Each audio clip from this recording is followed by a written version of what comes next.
Hello my friends, today's video is going to be an in-depth comparison of two foundations, the new Ilia True Skin Serum Foundation and the Kosas Revealer SPF 25. In this video, I am going to attempt to condense a lot of information. So before we even get started, I want to make sure to tell you all there are timestamps in the description box below. Please feel free to use those. Jump around to whatever interests you, to whatever aspects of foundation are critical to you in choosing the right one for your skin. We're going to talk all about the application of these two, the wear. We are going to talk a lot about ingredients because, as most of you know, this is more of a skincare channel, so we can actually address questions like, do these products have any preservatives? I know that may be boring for some of you, so feel free to skip it or at least watch it at 2x speed. And I also am including a segment on olive swatches, so just so you all know, I purchased the shade SF 1.75 Cozumel in the Ilia and light neutral olive 160 in the Kosas, and I'm going to have a segment where I show you swatches of these up against 8 other olive foundations. Hopefully that is helpful to those of you who have a similar depth or undertone to me, but obviously not all of you need that section. Most of you also probably already know that the Sephora VIB sale spring edition is coming up. That may be why some of you are watching today's video. So I will have links to these products both on the Sephora website and also on their websites, the Kosas and Ilia website. I'll also go ahead and add the Ilia website. When I went on there, a pop-up came up for a 10% off code, I guess if you sign up for emails. And then on the Kosas website, they're offering a free gift with purchase, which I must say, something about this makes me feel hungry. Should I be concerned, or is that what Kosas is going for? I think that's what they're going for. It looks like ice cream. So if this video is helpful for you and you want to support this channel, you can use those links below. If it helps you not buy either of these, feel free to just comment, like, and share. But let's go ahead and get into this video. I want to start with a quick overview of the two foundations. And by the way, I currently have the Kosas on this side of my face and the Ilia on this side of my face, split down the middle. It's actually a little bizarre how similar they look on. So yeah, you probably don't need to buy both of these, and hopefully this video does help you to decide. So some basics, both of these products are 1 fluid ounce. The Ilia retails, should I say currently retails for? Currently retails for $54 and the Kosas for $42. Y'all, I don't know what is going on with inflation. I feel like it's the Doctor Who episode. Do not take your eyes off of especially gas prices. The Kosas does have a mineral sunscreen filter in it. It is an SPF of 25. I've seen quite a few people relying on this for sunscreen protection, so please, I am begging you, watch my video where I actually show the correct application to hit that SPF of 25. It actually works with this foundation. I've seen a few videos where people say, I think you can build this up for high coverage. Turns out you could use this for SPF of 25 protection. However, since doing that video, I personally have used other sunscreens underneath this and applied it much more lightly. Between the two, I would say the Kosas is a higher coverage foundation, which is especially interesting because I do have the old Ilia True Skin. This one is now discontinued and reformulated. This was higher coverage than the new version. The way they feel on your skin actually does match the coverage. I would say the Ilia feels a lot lighter. It practically feels weightless on your skin, whereas you can feel the Kosas a little bit. What's especially interesting to me is that I would say both of these are kind of more of a natural finish, but the Kosas gets a bit more dewy in appearance throughout the day. I personally always set my foundations with powder, and what's very interesting about the Kosas is that it sets pretty well. It is difficult to move it, but if you are someone like me, I wear sunglasses through the day or glasses through the day, the Kosas will be harder to fix as the Ilia feels a bit more moist on your skin throughout the day, which makes it so that you can actually kind of correct any mistakes. If you do nudge it off from your sunglasses, you can take your ring finger and just kind of fix it. It's not noticeable. The Kosas is going to be a lot harder to fix. I also wanted to make sure I address the smell here. I am somebody personally who doesn't have a very strong nose, but my partner does, so her perspective will also be included here. For me, I don't love the smell of the Kosas. It's a little odd, but thankfully it doesn't linger, so I can put up with it. The Ilia, the new version, smells better to me than the old version. There's not a lot of smell. I really don't get anything from this personally. But like I said, my partner has a great nose. She did preface this by saying she wants you all to know her allergies are acting up, so this may not be her best work here, but according to her, get ready for this because it's always wild descriptions. She says the Kosas smells like seafood. I can actually see it, kind of like boiled crabs. And the Ilia to her smells like palm oil. I actually do pick up the smell of fatty acids in this, and it does make sense. This one has more oils in it. Let's chat next about application and wear. I tried my absolute hardest to control this section right here. I will go ahead and put up on the screen all of the other products I used. They're all old favorites for me, minus the new lip gloss, but all old favorites, so we don't have any of those darn extraneous variables.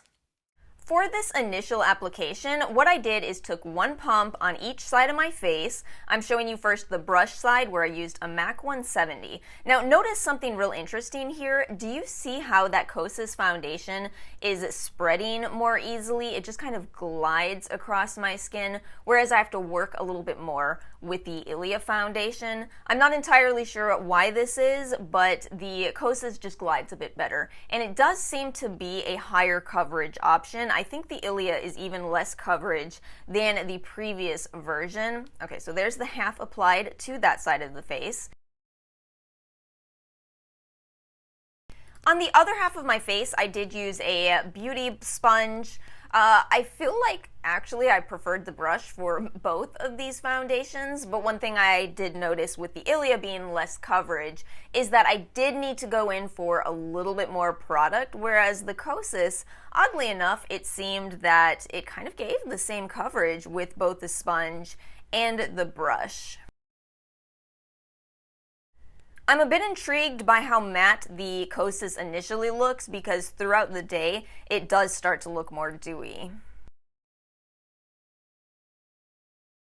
And I'm now going to show you about 6 hours into both of these, also side by side. Now, I have to admit to you, again, I tried to control this to the best of my abilities. I wanted to put in a lot of work, so I did go to the gym while I was wearing the Ilia. I was making sure to sweat a lot, and it did still withstand that throughout the gym, although I did need to touch up a little bit, so I was kind of glad the Ilia is so malleable, so to speak.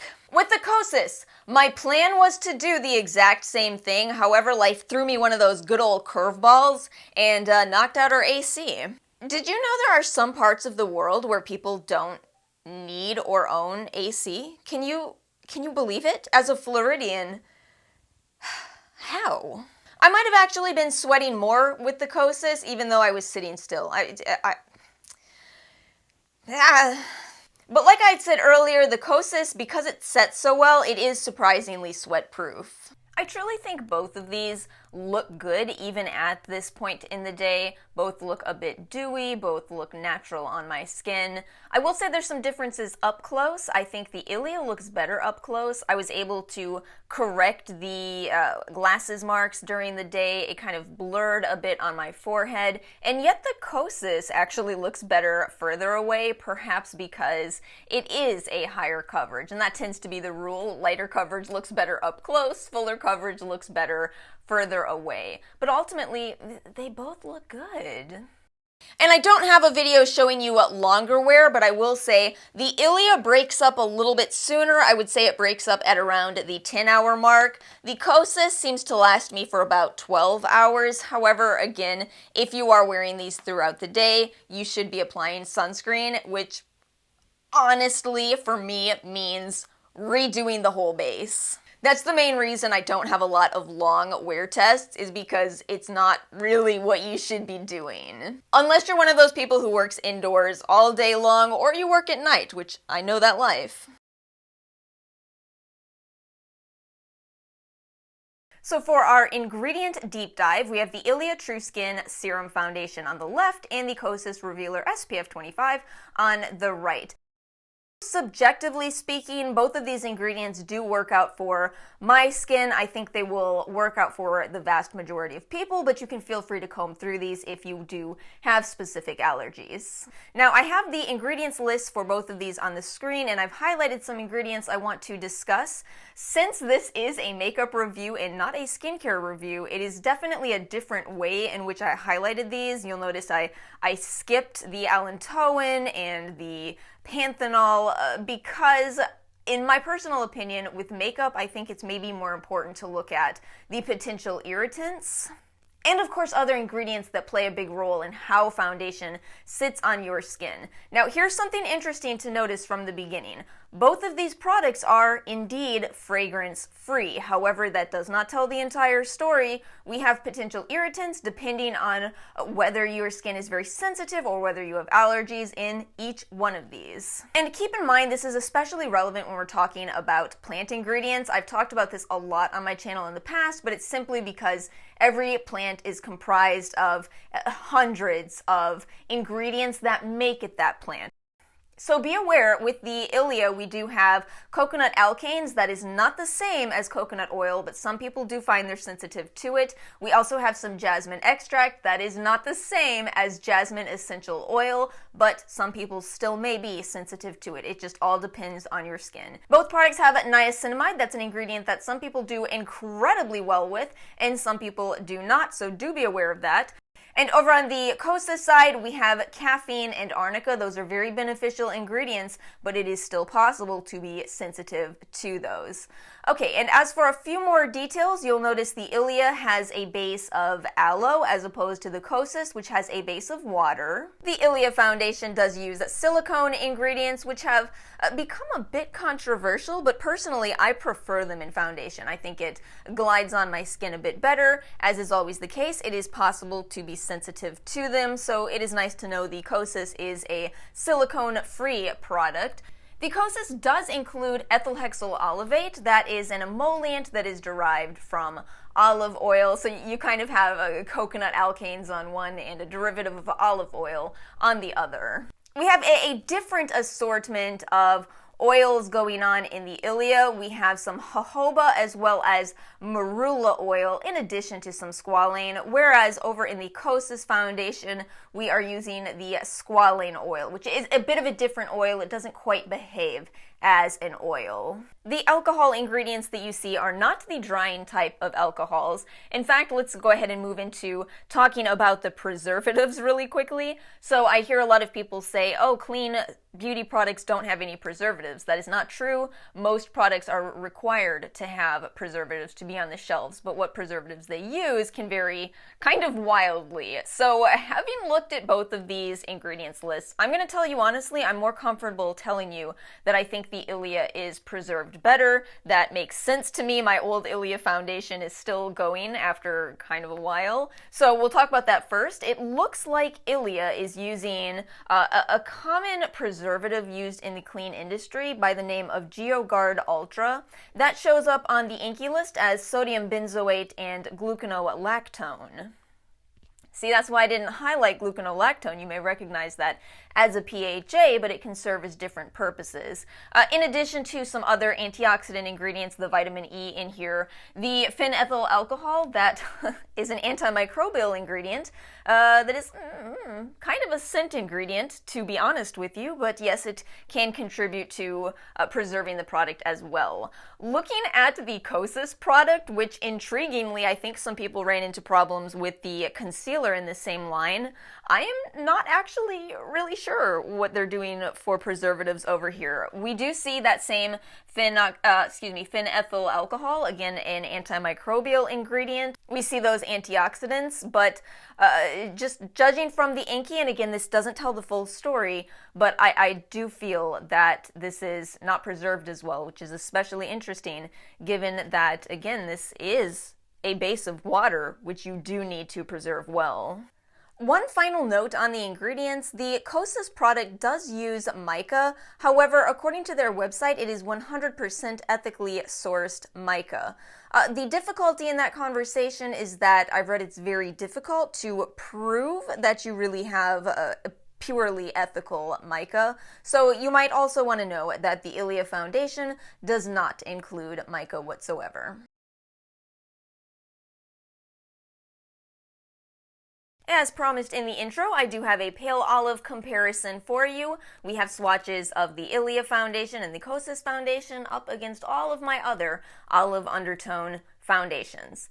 I'll just go ahead and let you look at this. We have both wet and dry swatches. Please feel free to screen grab this as a guide if you need to. Feel free to share it. Just kindly do leave my name at the bottom, but hopefully this is helpful.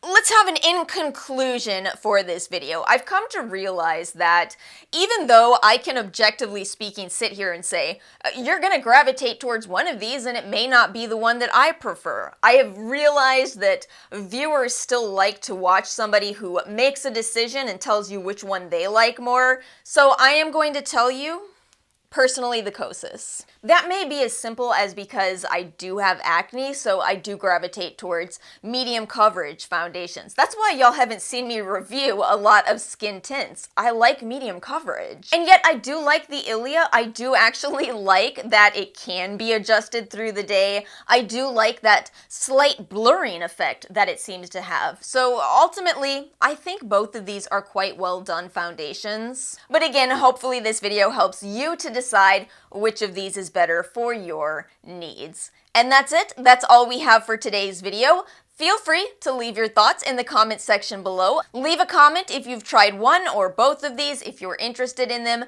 please feel free to share. Thank you all so much for watching. Again, if you did find this video helpful, please make sure to like and subscribe, and I will see you all next time.